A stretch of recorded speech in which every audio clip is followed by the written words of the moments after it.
dramatic. Is he all right? Pause! But Jesus, have we got to the point where we talk about Daenerys? Because I was ready in the last episode to just be like, this Daenerys storyline is fucking amazing. Mm-hmm. And you were like, no, wait till next week. Well, 2 months later, here the fuck we are. So, here's the thing. Mm-hmm. Right? Mm-hmm. I think that there are a lot of aspects about this Daenerys story that I really fucking like. But there's a lot of aspects at the same time that I think could have been done. Well, here, let me ask you this one very important question. Let's say Daenerys never goes back into that tent. Is her baby dead? See, I as she walks out of the tent, I wrote all this down, so let me break it down for you. You have the moments of dialogue where it's like the warning of like death is cleaner, like you don't want this blood magic, and he's like, do it, save him. Mm-hmm. After she says do it, save him, that is her choice. And then the witch looks down at the stomach and then looks back up at her and says, bring his horse. Mm-hmm. That's the moment where the witch is like, okay. Yes. I'm bait and switch. I'm saying the horse, but like, she's taking the baby. Your baby's gonna get it. The other guy's like, yo, blood magic's forbidden. It's just like, nope, they're getting a horse. You know what I mean? Yeah. But it's a matter of... And before she leaves the tent, they gut the horse. Mm-hmm. The blood goes all over her. Yeah.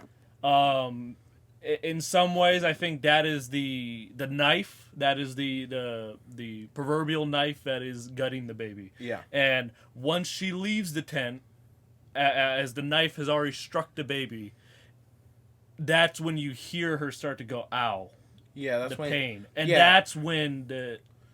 On the rewatch... So here's the thing. I actually appreciate this scene a lot more on the rewatch because I paid a lot more attention to some of the subtler details. I do still have criticisms. I don't think... Well, let's fucking go. Yeah. But I do still think... Now, here's the difference from before, though. Before, in the non-Redux version of this podcast, I took a hard stance. This is shit. This is bad. Nope. But this time, I think there's good here. However, there's a version of it that I think I would have liked more. But we'll see. We'll see what you think about it. So here's the problem. The original problem. Let's hear what you have to say, Stewart. But wait! Shut the fuck up. Exactly. Okay. Shut the fuck up. So, the baby is dead. Mm-hmm. Now, this fulfills my earlier issue of this idea that, like, oh, it was literally because she got knocked over and she got carried back in. Yeah, that's what I wrote down in my notes because, okay, me and Jesus recorded this podcast concerning this episode, as we've alluded to before. Mm-hmm. That episode was lost to the ages because Twitch is a dumb fuck website. Take me down, I fucking dare you. And then... once it's gone, now we're re-recording. We have rewatched the episode. So the entire debate that we had before of it is lost to the ages, not because of my microphone, but because of fucking Twitch. Not this time. Not this time, motherfucker. Jesus he is taking a different position. And because I, enlightened as I am, believe in redemptive justice, I will allow this character development on Jesus' part without holding him to his previous self. So, I really appreciate the aspect. Okay. Well, no, I want full scale. Tell me what you think of this scene. Don't tell me like, oh, I appreciate this. I want you to say what you think of Daenerys' choice and consequences. Yes. So, Daenerys makes a choice to try to bring back Drogo's life. Mm-hmm. And she delves into the dark magic. She decides to trust this woman. All those things are really good character actions and choices she makes and consequences which she has to live with. The part of it that I think I hold criticism over is that I think forcing her character to make a choice between her child and Khal Drogo's life would have been more compelling. So and in this scene, she's not actually making a choice for that child or against that child. She's making the choice of the horse over her husband, which is a pretty no-brainer of a decision. Now, it ends up costing her child, obviously, but it would have been more satisfying if she makes that decision knowing the full ramifications and then still deciding to go with it. So, let's relive. I gave Jesus so much credit, but let's just relive the previous argument we already have where Stewart in the past said, and I quote, Daenerys would not make that choice. You're talking about a different character. That is no longer Daenerys. Daenerys would not kill her baby, would not sacrifice her baby for Drogo. I disagree. No. I think it. No. There are so many reasons you can build up to this. There's so many ways. Oh, so many reasons you could. Okay, so wait a minute, Jesus. Hold on. Are you describing? Are you giving Daenerys a whole episode? We're doing the Utopia bad faith. Are aren't you? we? Yeah, Utopia is bad faith. Get the fuck out of here. No. What are you doing in this scene? You have 5 minutes of storytelling. That's what happens in this episode. So are you? How telling do you me do it? The only thing I could change is this scene. What the fuck is the point? I'm talking about anything anymore. If all I can do is work within a shitty framework that you've decided is the metric by which I have to analyze. This is the show. What do you? When you talk about turning a story into something better, taking what is and making it better, you're not confounded or whatever the fuck to these fucking bullshit. Okay, it's not just one scene. There's a totality of scenes. Okay. If you set up reasons why. Right. Now, I think there are a lot of already existing good reasons why she would make the decision. A, she loves Khal Drogo. B, she is dead without Khal Drogo. But have you not seen this entire season where she also loves her child? Yes, she does. Yeah. That's why that decision is really fucking hard to make. Because she loves her husband and she loves her child. So that's a different character. No! Yes. If you give this same character that choice, putting them in a situation where they have to make this decision. You are describing a story where Catelyn Stark likes Jon Snow. No, I am not! This is insane. This is insane. I'm giving you a scenario where in order to, basically, I'm giving Catelyn Stark, if you can not be an asshole to Jon for a week, all of your children will live happy lives for the rest of their lives. Can she choose to be not an asshole to Jon Snow? And then we see what that leads to. That is the same situation here. It's giving a tough decision for this character who would otherwise not decide to do either of these things. She either has to choose between the life of her husband or the life of her child. That is a difficult thing to contend with. And all of the introspection, all of the factors that go into it, I think that you could create a reason for her to choose Khal Drogo over her child. And that would make it a more compelling character moment. Okay, so I'll indulge you, all right?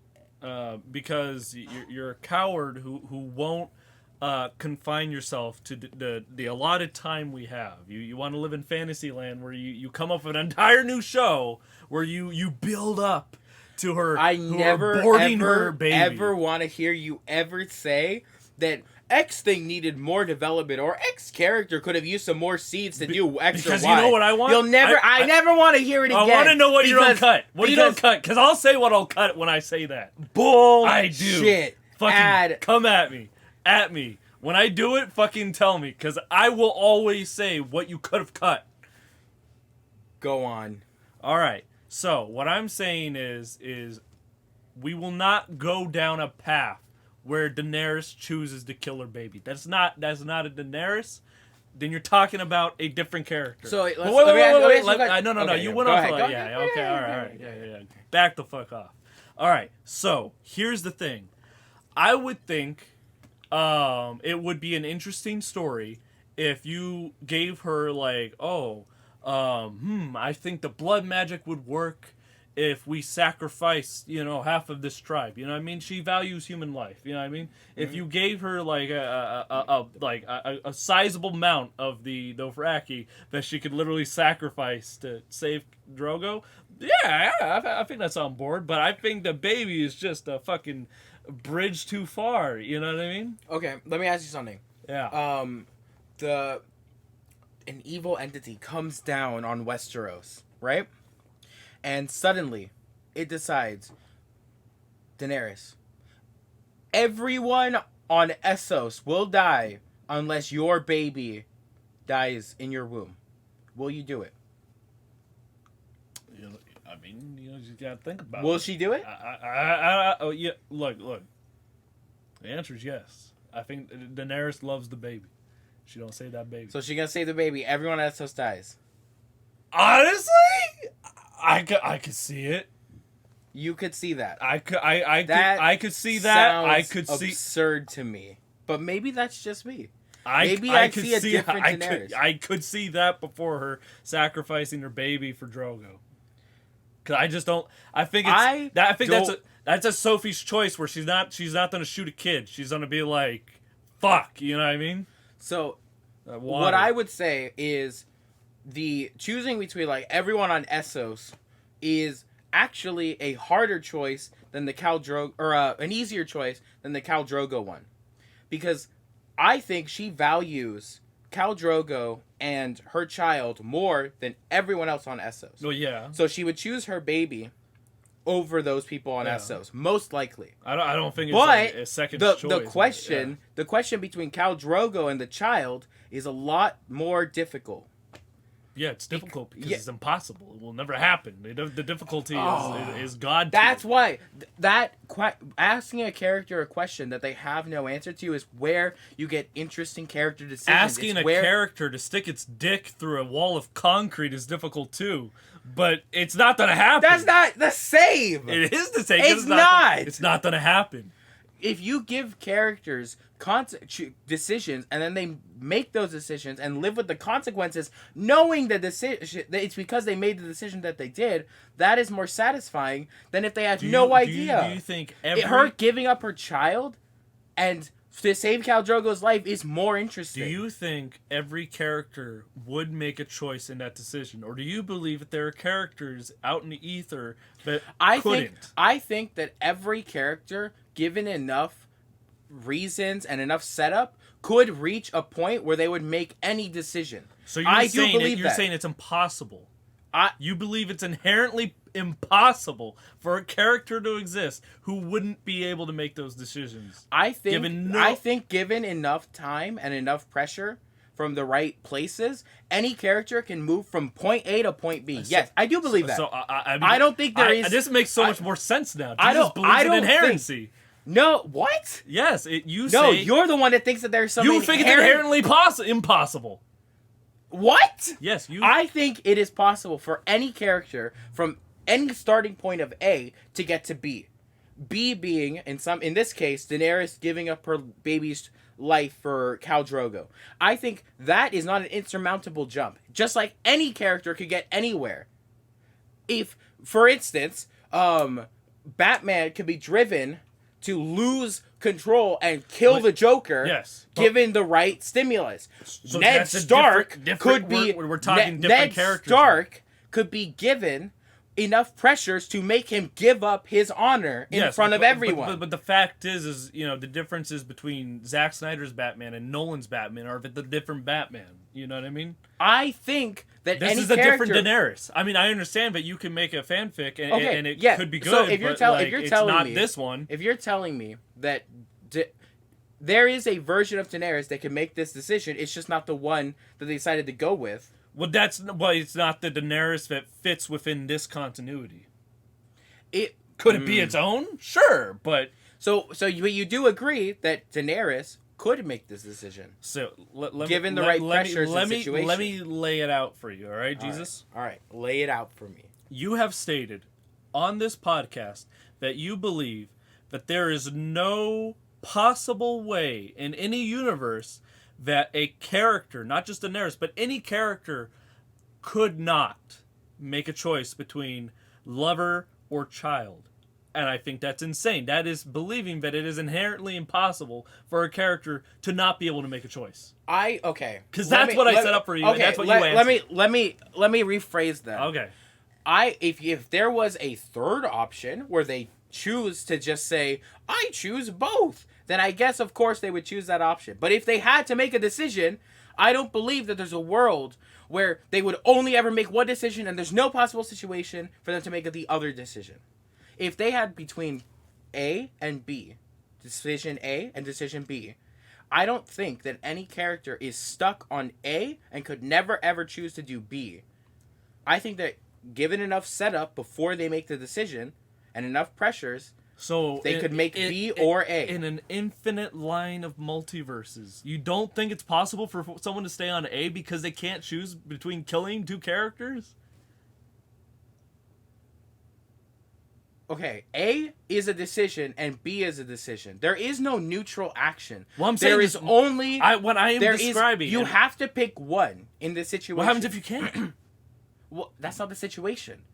We're talking about. Okay, but that's what I'm saying. Some characters can't make that choice. So if you're okay, I don't think there's any character that can't go down to any different road or go down and make any decision. That is such a definitive stance, though. No, it's the most free stance you could possibly have. I'm literally saying that any character could be driven to any decision. It is the so non-controversial. I can't believe you disagree with me right now. I'm so confused. Jesus, you're telling me any character could make any decision.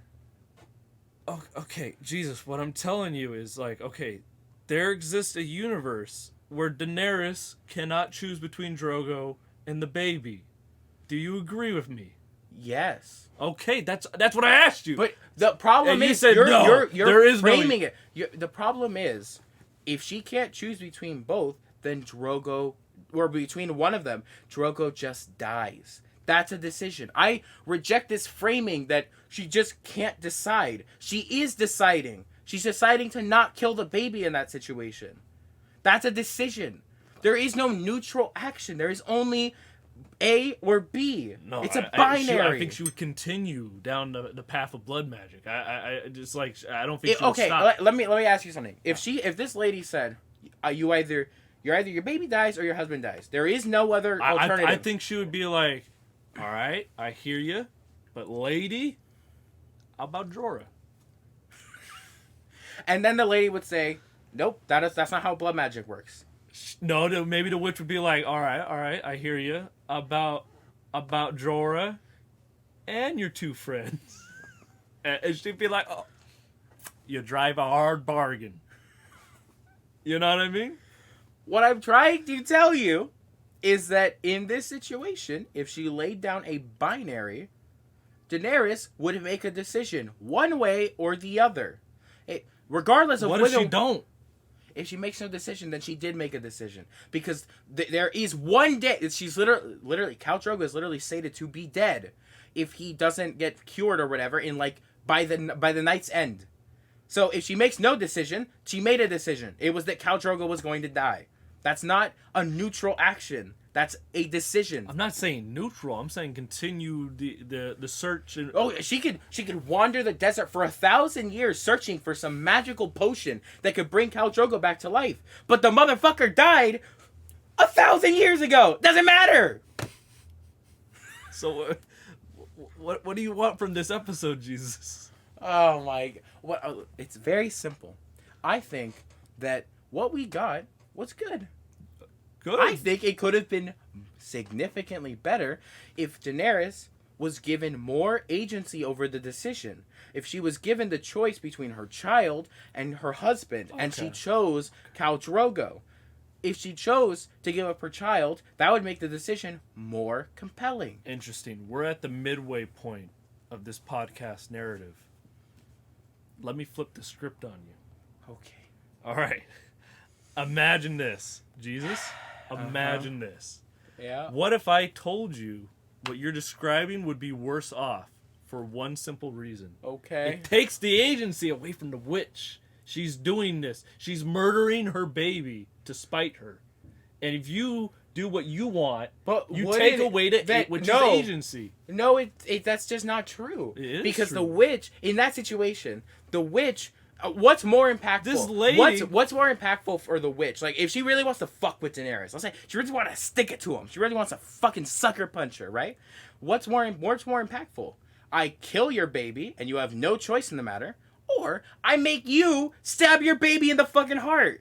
I think the latter. Personally, that's my personal. No. What I think is really... I would, me being forced to murder my baby probably sucks a little bit more than having a rando do it with no agency on my part. No. Which really, and this is why this is God tier. This isn't just good. This is God tier. This is why it's God tier. Yeah. Because what the witch does is she is like, oh, I can help you. And she's like, she knows this. Oh, the witch can help me. And she's like, I need the blood magic. Fucking resurrect. Give me my husband. Cure him. Mm-hmm. And the witch is like, it requires a sacrifice. And Daenerys is like, awesome. All right, let's fucking do it. And then the witch is like, all right, let's do it. Bring me the horse, right?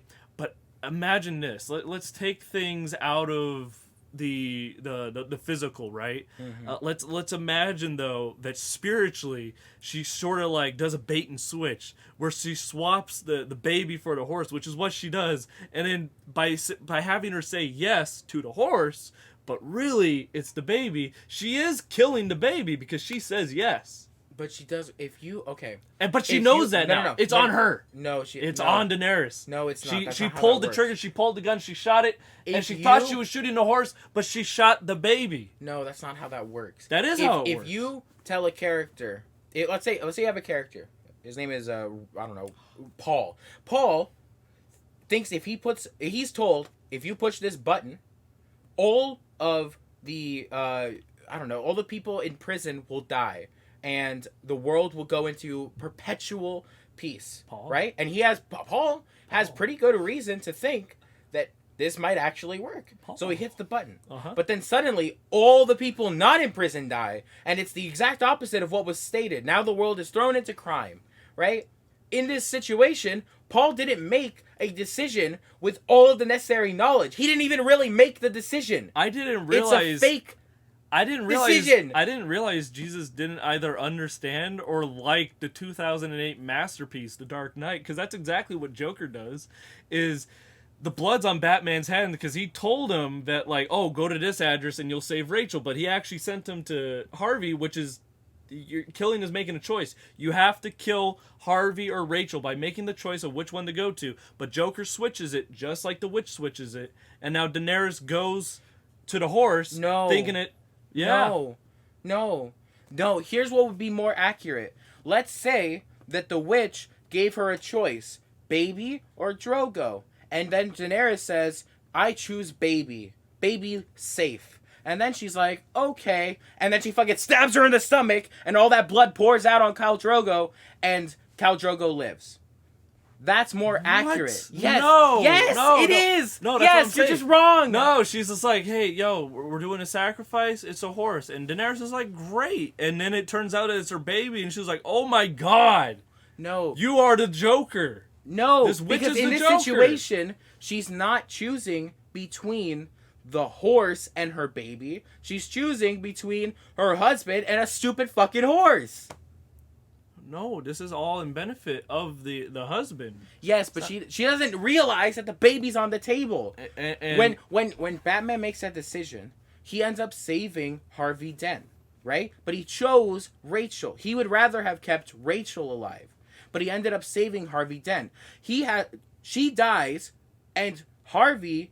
I don't know if Harvey ever... I don't fucking remember, but Harvey has... Jesus doesn't remember Batman Begins? What? He doesn't remember Dark Knight? Shut the fuck up. The point is, everyone has to live with the fact that Batman made that decision. The only person that doesn't have to live with it is the person that he was trying to save in the first place. That he still makes a decision. It was just flipped on him. He made the choice to save Rachel, but he was forced to save Harvey Dent. Jesus, you're taking this far too literally. What I'm trying to say is the general idea of a bait and switch. No, the point is, this is, if it's basically, imagine this. Let me switch it. Let's say Daenerys decides, save my husband. I don't want to, like, kill the baby, save my husband, right? Let's say that the witch is like, bam, I recorded that, and then fucking 10 years later, she plays it in front of the baby, and it's like, well, shit, Mom, you fucking killed me. You were gonna kill me for a dead guy. Go fuck yourself, bitch. That is what the Dark Knight is doing. No. It is giving him a choice. He chooses to let Harvey die. You're telling me he chooses to let Harvey die. My analogy is too wrong, but you're like going into these levels of fan fiction. I can't it's even not a fathom. level of fan fiction. You're not understanding. I'm getting at the root of what the situation of the Dark Knight does. Is that it gives Batman a choice, and then it forces him to choose the opposite of what he wanted. But he still made the choice to save Rachel. But he ended up saving Harvey. But Harvey now has to know that this person would have let him die, but he was forced to save him because he chose Rachel. I think from your drive to like do something different from what's here, you're just you're missing out on what's here. I don't know why you don't get it. No, because what's here. I don't even dislike the scene. I don't know, but Jesus, it's because the thing. It's that it could have been better. Could it though? Yes. I don't think so. Because Yes. Wait, Jesus! I'm just trying to present you to the. Why did we not save this for last? We're literally not going to talk about anything anymore. Oh, we could talk about how great the ending scene is because it was shot in two different locations. It had a body double for Ned Stark, where his body double's there, and they swing the sword, and then he's recording on a sound stage for his face, and then they stitch it together. That's awesome. It's really cool. Funny. Yeah. You know, they spent a long time editing that shot, that cut between the sword slicing and Arya's face, because they wanted to leave just enough time for you to understand that he was dead. Like 100%, there's no way he got out of it. But they didn't want just like a splatter of blood. They wanted to like, it was clean. But you knew he was dead. Like they spent a lot, it was very meticulous, the shot that they cut on. The moment that they cut. Do you know the original scene actually went on longer? Because Really? his head was supposed to roll. They actually had a watermelon That's drop. Crazy. And then they were like, yeah, I think people realize he's dead a little too much. So they cut that. So they cut that. Yeah. And they went with what you're saying. Yeah. But fuck you, Jesus, we're going back. We're going back because my goal. We haven't even talked about Tyrion. Tyrion got a girlfriend. My goal in Westeros, cool. My goal in Westeros Whinging is to just uphold and basically just show the appreciation for this scene. And I'm just trying to point out that like when it comes to the scene of Daenerys and the Witch, she's playing fast and loose. Anything could happen. Her husband could die. The baby could die. Everyone could die. They do. And she's willing to take that. Everyone around her, Jorah, her friends, everyone tells her like, this is forbidden. Bad shit's gonna happen. And she does it anyways. She doesn't. She doesn't have full agency over the situation because she doesn't know that her baby's life is on the line. Just because this is forbidden, it's forbidden for a Khaleesi to talk back because she's still just a woman. It doesn't make it like it's like this law that means your baby is gonna die. We've talked about 30 minutes of your alternate realities, but all I'm just trying to talk about is what's actually in the text, Jesus, a textual discussion. No, what's actually in the text is a lack of agency. I don't even think it's bad. Of who? Of Daenerys, because she's not making. But she makes a choice. She makes a choice. She doesn't. Daenerys has agency. The witch has agency. She doesn't make a choice given full understanding of the situation, and I think that is unfortunate. Not a deal breaker, but it could have been better. I think that her making the decision to give up her baby's life for Drogo is more compelling. That's what I'm trying to tell you. It's not complicated. Okay. Stewart! But Jesus. Stewart! But Jesus. Let me out! Let me out! Okay. If your statement was, I think the scene could have been better, full stop. All right. But then you go on to say some bullshit like Daenerys doesn't have agency, the witch doesn't have agency. She just has more agency if she has full understing of the situation. Okay. I mean, it's not like it's the I use of more. I literally said it was a good scene. No, I know that. But you would say it's a good scene, but Daenerys has no agency. You said that a lot, and I was just like, she does. Okay, she lacks agency, but that doesn't mean she has no agency. Okay. All right, talk about Tyrion. Tyrion's really good at this. Why? Okay, let's talk about Tyrion and Shay because Shay's a great Give me some character. water. There's no more water. Oh!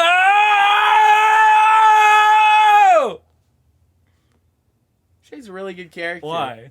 I really appreciate this kind of...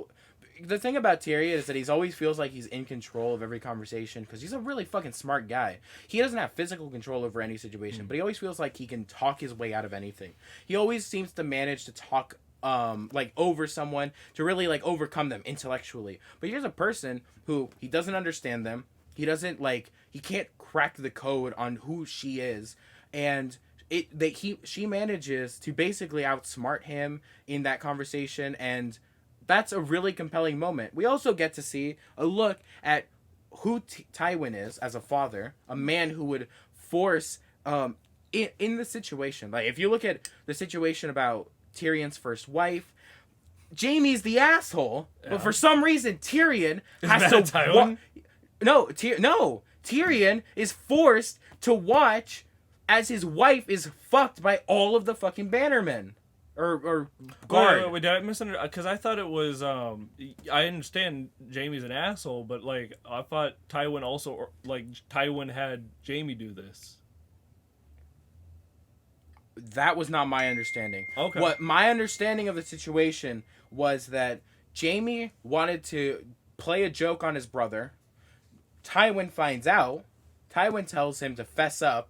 And then, despite Tyrion having done basically nothing wrong... Well, yeah, no, I understand Tyrion's never done anything wrong. True. And what Tywin did was horrible, but I also thought it started with Tywin, too. I thought Tywin orchestrated... I don't think that was the way the scene played out, but it's possible maybe in the book there was more... I know that, like, I'm pretty sure, at least, that in the book, it turns out that Tywin... Oh, okay. I mean, this is season 1, dog. Okay. Well, you got anything more to say about... Shay's a good character, right? Shay's awesome. I like Bronn as well. You talked about how Tyrion's a really good character. You got anything more to say about Shay or? I really appreciate this moment. Shay. Well, were you about to talk about Tyrion? Yeah, I was gonna talk about Tyrion again. Jesus. Let me talk about Tyrion. I like this moment. Is why we're almost at the 50-minute mark. I really appreciate that moment where he's standing in front of all of the fucking like dumb fuck like tribesmen, and he's like rallying them together. That's a really fucking cool moment for Tyrion's character. Yeah. You wouldn't expect it. Like this guy is like at the head of that army. That's kind of fucking cool. I really like that scene. I would have liked it more if Shay had more agency in that scene, though. I fucking hate you. Cleaning my fucking cup. This was a good fucking episode.